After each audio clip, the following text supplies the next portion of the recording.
12월 15일 실만한 물가교회 온라인 새벽 예배에 오신 여러분들을 주님의 이름으로 환영합니다. 오늘 우리들은 이사야서 25장 10절에서 12절의 말씀을 근거해서 물구덩이에서 빠져나오지 못하는 죄, 교만이라는 제목을 가지고 함께 하나님의 말씀을 생각해 보겠습니다. 이사야서 25장 1절과 9절의 말씀을 보면 한 개인과 공동체의 신앙의 고백이 기록이 되어져 있습니다. 그리고 그 내용은 여호와는 하나님이십니다 라고 하는 신앙의 고백입니다. 한 개인의 입술 가운데에서 여호와는 나의 하나님이십니다 라고 하는 신앙 고백의 그 근간을 생각을 해보면 하나님의 신실함과 진실함에 있습니다. 하나님께서 신실하시게 그리고 진실하시게 모든 민족을 심판하실 때에 이 심판 가운데에서의 최종의 목적은 여호와 하나님을 영원하게 하고 여호와를 경외하는 삶이라고 하는 사실을 우리는 깨닫게 되어집니다. 또한 하나님의 백성들이 하나의 공동체를 이루고 그들이 자신의 신앙과 믿음 안에서 여호와는 우리의 하나님이십니다 라고 신앙 고백을 할 때에 그들은 최후의 날에 하나님의 잔치에 초청을 받게 되어집니다. 그리고 그들은 죽음의 문제를 하나님으로부터 해결받게 되어지고 이 땅에서 하나님의 율법과 율례를 지키기 위해서 수치와 눈물을 흘렸었는데 그 모든 눈물을 씻겨주시는 모습을 우리는 생각을 해 보았습니다. 그리고 오늘 본문 말씀 10절에서 12절의 말씀을 보면 하나님의 신실함과 진실함과 연결이 되어져 있는 하나님의 심판에 관한 내용이 기록이 되어져 있습니다. 그리고 그 심판의 대상은 모압입니다. 우리들이 잘 알고 있는 것처럼 모압 족속은 롯이 근친상간에 의해서 자신의 큰 딸을 통하여 태어난 이 모압에 의해서 만들어진 족속입니다.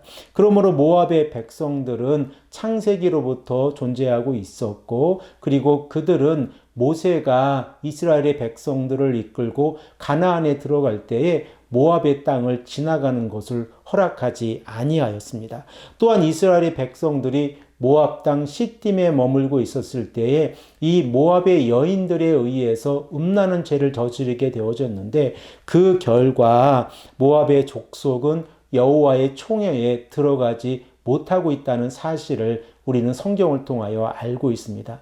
그리고 우리들은 이사야서 15장에서 16장의 말씀을 통하여 모압의 죄가 교만이라고 하는 사실도 생각을 해 보았습니다. 이 시간엔 다시 한번 이사야서 16장 6절의 말씀을 읽겠습니다.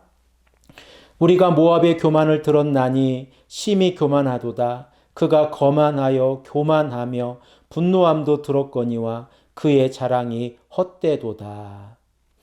오늘 본문 11절의 말씀을 보아도 하나님께서는 모압의 백성들의 교만을 심판하고 계신 모습을 우리는 생각을 해 볼 수 있습니다. 그러면 먼저 10절의 말씀을 읽고 생각해 보겠습니다. 여호와의 손이 이 산에 나타내시리니 모압이 거름물 속에서 초계가 밟힘같이 자기 초소에서 밟힐 것인즉. 먼저 10절 말씀에 초계라고 번역이 되어져 있는 우리 한국어적인 표현은 지푸라기입니다.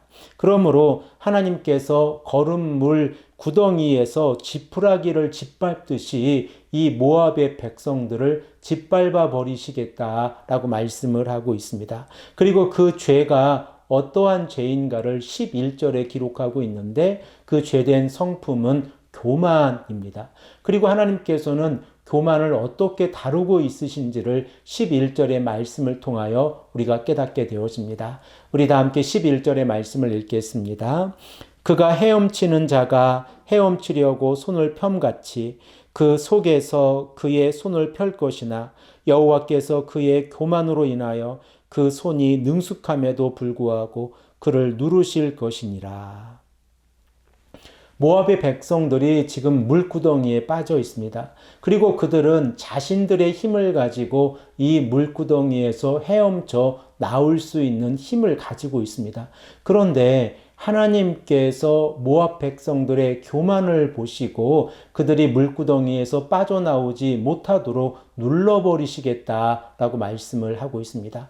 또한 12절의 말씀을 보면 하나님께서는 튼튼하게 세워진 모압 백성들의 성벽을 헐어서 땅의 먼지 바닥에 던져버리시겠다라고 말씀하고 있습니다. 우리 다 함께 12절의 말씀을 읽겠습니다. 내 성벽의 높은 요새를 헐어 땅에 내리시되 진토에 미치게 하시리라. 이러한 모습을 우리가 바라볼 때에 우리들은 이러한 질문을 던질 수 있습니다. 하나님, 이거 너무 하시는 거 아닙니까? 그러나 하나님의 입장에서 생각을 해보고 하나님의 정의와 공의의 입장에서 생각을 해보면 교만이란 여호와 하나님을 잊어버리고 악을 행하는 것입니다. 이로 인하여 하나님께 영화롭게 하지 아니하고 하나님을 경외하지 않는 삶을 살아가게 됩니다. 그러므로 그들이 물구덩이에서 빠져 헤엄치면서 그 구덩이에서 벗어나려고 하지만 하나님께서 그들을 눌러버리시겠다라고 말씀을 하고 있습니다.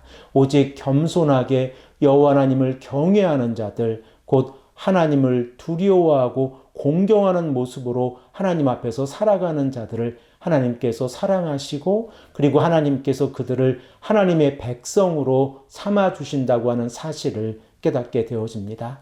사랑하는 성도 여러분, 하나님께서 교만을 이렇게 다루고 계시다고 하면 우리들의 모습 가운데에서 교만의 모습이 조금이라도 있는지 날마다 점검해 보아야 합니다. 오직 겸손한 자들, 하나님을 인정하고 하나님의 말씀에 순종하며 살아가는 자들이 하나님께 칭찬받는 자들이고 그리고 예수 그리스도의 십자가의 보혈을 믿고 구원을 받는 자들이라고 하는 사실을 깨닫게 되어집니다. 오늘 이 아침에도 우리가 간절히 기도하기는 하나님의 말씀에 순종하고 겸손한 삶을 살아갈 수 있도록 더욱더 간절히 무릎을 꿇고 기도하시는 귀하고 복된 성도님들이 되시기를 간절히 축복합니다. 함께 기도드리겠습니다. 아버지 하나님 감사합니다. 오늘도 우리에게 말씀하셔서 모압의 백성들이 하나님 앞에서 교만했을 때에 그들을 물구덩이에서 지푸라기를 밟아버리심 같이 밟아버리신다고 하는 하나님의 이 심판의 모습을 바라봅니다. 아버지 하나님, 우리들의 모습 가운데에서도 교만한 모습이 있지 아니한지 다시 한번 생각해 보게 하시고 혹시라도 교만한 모습이 있다고 하면 회개하는 자들이 될 수 있도록 인도하여 주시옵소서. 오늘도 말씀에 순종하고 거룩한 삶을 살아갈 수 있도록 인도하여 주시옵소서. 감사드리오며 사랑이 많으신 예수님의 이름으로 간절히 기도합니다. 아멘.